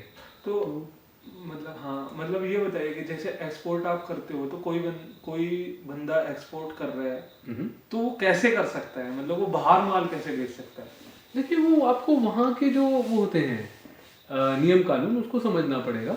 अब जैसे इंडिया है, इंडिया में आपको जीएसटी चाहिए। अब आपको पहले तो भारत के सारे पेपर्स होने चाहिए आपके पास। जी, क्या कुछ पेपर के बारे में जैसे बताइए। भारत में आप बिजनेस कर रहे हैं, आपका एफएसएसएआई में रजिस्ट्रेशन होना चाहिए, है ना? उसके बाद जो होता है आपकी कंपनी इनकॉर्पोरेट होनी चाहिए, आपका एफपीओ है, आपका एफपीओ का दस्तावेज तो होने चाहिए। जी। अब जैसे स्टार्टअप कर रहे हैं आप, तो स्टार्टअप क्या होता है जानते हैं? भारत में, भारत सरकार की परिभाषा में बताइए क्या होता है। अब आपने आइडिया सोच लिया, हाँ उसमें स्टार्टअप नहीं है। स्टार्टअप होता है टेक्निकली कोई भी कंपनी, जी एलएलपी हो, प्राइवेट लिमिटेड हो या पार्टनरशिप हो, जी। इसी को स्टार्टअप की श्रेणी में डाला जाता है। एक टेक्निकल चीज बता रहा हूं। ओके, जी हाँ, मतलब यही स्टार्टअप होती है। यही स्टार्टअप होता है। वो नया है तो वो स्टार्टअप है। मतलब अगर कोई स्टार्ट कर रहा है हाँ। और उसने जस्ट रजिस्टर कराई है अपनी कंपनी को, तो उसको स्टार्टअप बोलेंगे। बिल्कुल उसको स्टार्टअप बोलेंगे। स्टार्टअप ये नहीं कि मतलब आपको कुछ इनोवेटिव ही लेके आना है। ऐसा कुछ जरूरी कुछ नहीं भी है। चल सकता है। आप मतलब कुछ भी कर कुछ सकते भी हैं। बिजनेस कर रहे हो, हाँ। वो स्टार्टअप बन सकता है। स्टार्टअप हो सकता है, ओके। बट पहले 7 साल तक का उसको स्टार्टअप मान्यता दी जाती है। अब जैसे एग्जाम्पल के लिए आप जैसे पेन सेल कर रहे हो, जी पेन कोई भी कंपनी सेल कर सकती है। हाँ। आपका यूनिकनेस उसको सेल करने के तरीके में हो सकता है। हम्म। प्रोडक्ट में यूनिकनेस हो ना हो, जी तो कहीं ना कहीं यूनिकनेस तो आप ला ही सकते हैं, इतना तो आपको है। ओके। तो आप कोई भी कंपनी कर रहे हैं, जरूरी नहीं कौन सा उत्पाद कर रहे हैं, वो स्टार्टअप श्रेणी में आता है। Okay. Private limited company, LLP company या पार्टनरशिप आपका रजिस्ट्रेशन है, वो आयाम है। फिर आपको बाद में डीपीआईआईटी सर्टिफिकेट लेना होता है अपने स्टार्टअप को रिकग्नाइज करने के लिए, जो कि केंद्र सरकार देती है। उसमें आपको बहुत सारे बेनिफिट्स मिलते हैं, बहुत सारी चीज़ों के लिए आप एलिजिबल हो जाते हैं। 10 लाख रुपए तक का आपको ग्रांट मिल सकती है। लोन भी नहीं कह रहा हूँ, ग्रांट की बात कर रहा हूँ मैं। 10 लाख, हाँ 10 लाख तक की ग्रांट रहती है। और भी बहुत सारे उसके जो बेनिफिट्स हैं डीपीआईआईटी सर्टिफिकेट के, जी। आपको मिलते हैं। 50 लाख तक की फंडिंग हो जाती है आपके पास। ये गवर्नमेंट ही कराती है। हाँ, ये गवर्नमेंट कराती है सारा। तो ये सारी चीजों के, तो ये सारी, जैसे हम बाहर इंटरनेशनल की बात कर रहे थे, तो ये सारे डॉक्यूमेंट वहां पर लगते हैं। इंटरनेशनल में अगर आपको सामान बेचना है अपना, तो कुछ ना कुछ पंजीकरण तो चाहिए ना आपको, रजिस्ट्रेशन। ठीक है। और एक तो आपका, ये तो बेसिक हो गया, ये तो जी। आपको इंडिया के लिए भी चाहिए। जी उसके बाद आपको जो बाकी के डॉक्यूमेंट्स चाहिए वो जिस कंट्री में आप Sell भेजना करने- चाहते हैं माल, ओके तो उस कंट्री स्पेसिफिक डॉक्यूमेंट्स होते हैं वो वहाँ पे लगते हैं। जैसे फॉर एग्जांपल क्या हो गया कि आपको एफएसएसआई में मॉडिफिकेशन कराना पड़ेगा, जी फिर वहाँ पे आपको भारत में ही काफ़ी जगह पे रजिस्ट्रेशन करना पड़ता है, डिपेंड करता है कि आप क्या सेल करना चाह रहे हैं। ओके फूड प्रोडक्ट है, फूड प्रोडक्ट नहीं है, बट आजकल रिलेटिवली बहुत आसान है, मतलब इतना मुश्किल नहीं रहा कि आप एक्सपोर्ट मतलब ओके। तो बाहर वहाँ पर मतलब जैसे हमें कुछ नहीं पता मतलब इंटरनेशनल मार्केट के बारे में और हमें वहाँ पर सेल करना है, तो हमें किस चीज़ का ज़्यादा ध्यान रखना चाहिए? हमें वहाँ पर ऑनलाइन जाना चाहिए या हमें वहाँ पर ऑफलाइन जाना चाहिए? देखिए आप कैसे भी कर सकते हैं, आप ऑनलाइन भी जा सकते हैं, ऑफलाइन भी जा सकते हैं, ये बड़ा सब्जेक्टिव सवाल है, लेकिन आपको मेन वहाँ पे जाना है, उस बाजार को टैप करना है। जी पहली चीज़ तो मैं बोलूँगा भारत का बाजार भी बहुत अच्छा है। ओके शुरुआत में आप भारत के बाजार में कहीं ना कहीं होल्ड करिए, अगर आप शुरुआत में हैं, आप शुरुआत से विदेश में भी कर सकते हैं फोकस। जी आप कोई बायर ढूंढिए वहाँ पे जो कि आप पे विश्वास करता हो। बायर मिलेगा कैसे? वो तो आपको ढूंढना पड़ेगा, ओके जुगत करके कहीं पे। बहुत सारी प्लेटफॉर्म्स हैं जहाँ पे आप ढूंढ सकते हैं, जैसे मतलब आप लिंक्डइन में ही चले जाइए, ओके आप पिच करिए अपने आप को। आप इंस्टाग्राम पे जाइए, सोशल मीडिया के कितने सारे तो आजकल हैंडल्स हैं, जी है ना, तो यहाँ से आपको शुरुआत में सैंपल्स भेजने हैं, वो तो इंडिया पोस्ट के माध्यम से आप भेज सकते हैं। जी पैसा आपको बाहर से लेना है तो वो भी आ सकता है। जी तो और फिर क्या है कि पेपाल वगैरह के होते हैं, फिर बैंक के कुछ एक्सपोर्ट के डॉक्यूमेंट्स होते हैं, जैसे बैंक के डॉक्यूमेंट्स आपको देने पड़ते हैं। जी आपको अपना प्रॉपर एक क्या कहते हैं रजिस्ट्रेशन करना है, जो भी आपका नेचर ऑफ बिजनेस है उसके हिसाब से। तो वो सारे डॉक्यूमेंट्स आपको एडी कोड होता है एक बैंक का, वो चाहिए रहेगा। उसके अलावा आपको जो भी, अगर आप फूड में है, टी में है, तो टी बोर्ड में आपका रजिस्ट्रेशन होना चाहिए। जी तो ऐसे बहुत सारे डॉक्यूमेंट्स होते हैं जो आप पूरा करिए। वो आजकल तो क्या है कि जो भी आप प्रोडक्ट बेचना चाहते हैं उसका आप छोटा सा एक, मेरा मानना है कि हम लोग ना इंटरनेट का सही प्रकार से उपयोग नहीं करते। ऐसा क्यों? आप देखिए ना, छोटा सा रिसर्च करेंगे आपको पता लग जाएगा। थोड़ा सा आप सर्च मारेंगे ना, जी इंटरनेट भी एक ना आग की तरह है। जैसे आग में आप खाना बना सकते हो, हाथ भी जला सकते हो। जला सकते हैं तो वही बात है। तो ओके आप थोड़ा बहुत सर्च करेंगे, लेकिन हाँ कुछ कुछ चीज़ें रहती हैं जो आपको पता होनी चाहिए। अगर आप फूड में हैं विशेषकर, तो क्वालिटी होती है वहाँ की, जो फूड के लाइसेंसेस होते हैं, यहाँ का एफएसएसआई है, वहाँ का टैक्स होता है। यहाँ जीएसटी है, तो वहाँ का भी आपको टैक्स का नंबर लेना पड़ेगा ओके उस देश का, फिर वहाँ पे आपको टैक्स भरना पड़ेगा हर महीने का। ओके मतलब अगर हमने वहां पर टैक्स भरा और उसके बाद जो हमारे पास पेमेंट आया तो हमें उसका भी टैक्स देना पड़ेगा यहाँ पर? नहीं, वो तो बिल्कुल, जैसे अब आप यहाँ से वहाँ भेज रहे हैं सामान, जी वो तो फिर जीएसटी का रहता है ना आपका। जैसे आप पहले ही जीएसटी भर देंगे ना यहाँ, तो जी जो भी फ्रेट में होता है बहुत सारे, अब वो टेक्निकल टर्म्स मैं यूज करने वाला हूँ। अब जैसे आप जीएसटी में रजिस्टर्ड हैं, जीएसटी रजिस्टर्ड स्टार्टअप हैं आप, जी अगर शुरुआत में आपका टर्नओवर 25 लाख से कम है तो आप बिना जीएसटी के भी काम कर सकते हैं। ओके आपको अनिवार्य नहीं है, लेकिन हर महीने आपको जीएसटी भरना होता है यदि आप जीएसटी पे काम कर रहे हैं। तो उसके लिए क्या रहता है कि आप जब किसी को सामान बेचेंगे तो जीएसटी में तो आप पहले ही दिखा चुके होंगे कि आपने जीएसटी भरा हुआ है। तो सेल परचेज में फिर वहां से, वहां का भी टैक्स नंबर आपको लेना पड़ता है। वहां का जो सिस्टम है, जैसे अब भारत का एक सिस्टम है, आप सेल कर रहे हैं, आपको टैक्स यहाँ पे भरने हैं, वहां के भी फिर टैक्सेस होते हैं, वो भी आपको उनके सिस्टम्स के हिसाब से, वो तो अपने कंट्री के हिसाब से चलेगा ना। ओके अब जो भारत में आके बिजनेस करते हैं बाहर की कंपनीज, तो वो भारत के हिसाब से चलती है, उनको यहाँ पे टैक्सेशन यहाँ का लेना पड़ता है, ओके यहाँ के कंप्लायंसेस पूरे करने होते हैं, वहाँ के स्टैंडर्ड्स होते हैं। अभी आप अगर कोई भी फूड का बिजनेस चला रहे हैं तो एफएसएसएआई के कुछ नियम है। आपका जो वेयर हाउस है, आपको वेयर हाउस बिल्कुल वैसा बनाना है जो उन नियम के अनुसार हो। अच्छा हाँ, उनके स्टैंडर्ड ऑपरेटिंग प्रोसीजर्स होते हैं। आपके वेयर हाउस में कौन घुस रहा है, क्या आपके वो जो ड्रेस कौन सी पहनी है उन्होंने, उनको कोई बीमारी तो नहीं है, वो उनको सारा तकलीफ। डेटा जाता है उनके हाँ जी, पास?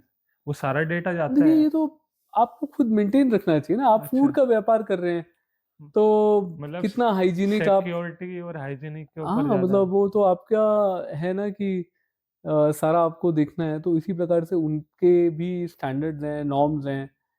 अब आपके कुछ प्रोडक्ट में गड़बड़ निकल जाए, आपका माल वापस आ जाए, जैसे अभी कुछ मसाले की कंपनीज हैं, उनका माल वापस आया था, जी। वो पॉसिबल है, वो आए तो आप ही को नुकसान है। एक भैया मेरा लास्ट क्वेश्चन ये है जी। कि आप जो भी बिजनेस कर रहे हैं, जो भी बिजनेस करना चाहते हैं, उनके लिए क्या मैसेज देना चाहोगे? तो उनके लिए बड़ा सिंपल सा मैसेज है कि देखिए, बहुत अच्छी बात है, अपना काम अपना ही होता है। जी। आपको बहुत अच्छा फील आता है कि आप अपना जैसे काम कर रहे हैं, हम्म। और ये है कि आप आ रहे हैं, आप आए जज्बे के साथ आए, आप कुछ भी कर सकते हैं, इस विश्वास के साथ आए, स्वयं पर विश्वास करके आए कि आप कोई भी प्रॉब्लम सॉल्व कर सकते हैं, आप कुछ भी कर सकते हैं। ये विश्वास आपके अंदर होना बहुत इंपॉर्टेंट है, और प्रॉब्लम सॉल्विंग स्किल्स होना इंपॉर्टेंट है। ओके। और ये मान के चले कि भाई देखिए, थोड़ी लंबी यात्रा है, लंबे समय के लिए आए, अच्छा प्रोडक्ट है, अच्छी सर्विस, उसकी क्वालिटी मेंटेन करके आप चलते रहिए। उतार चढ़ाव बिजनेस में आते हैं, जैसे मैंने बोला था ना, वो पानी और सोडा वाला उदाहरण एक कभी दिया जी था, जी दिया था। तो जितना हो सकता है आप मतलब फटो मत, अगर कोई भी हाँ, सिचुएशन आ रही है तो उसको टैकल करो, टैकल उसमें करो, फटो मत। बिल्कुल फटो मत, आप उसमें वैसे करके आप काम करें, तो भाई सक्सेस आपको मिलेगी। और अपनी क्वालिटी पे भी काम करते रहो साथ क्वालिटी के तो साथ। बिल्कुल मेंटेन इंपॉर्टेंट है, क्वालिटी आप मेंटेन रखिए। क्वालिटी मत छोड़ो, क्वालिटी पे काम करते जी रहो। बिल्कुल, देन आप क्वालिटी अगर आपकी अच्छी है तो बस, क्वालिटी और प्राइसिंग दोनों मिलके, उनको भी प्राइसिंग का होता है, बट क्वालिटी अच्छी आपने मेंटेन रखी है तो विश्वास आप जीतेंगे ही। बाकी और थैंक यू भैया, thank you so much, thank बहुत यू। अच्छा लगा आपसे बात करके। जी मेरे को भी बिजनेस बहुत के अच्छा लगा। काफी सारे मतलब जो भी डाउट थे, मेरे पर्सनल भी डाउट जितने भी थे, सारे क्लियर हो गए। जी और एंड ऑफ द डे मैंने तो यही सीखा कि भाई क्वालिटी, प्राइसिंग और अपनी सर्विस पे काम करो।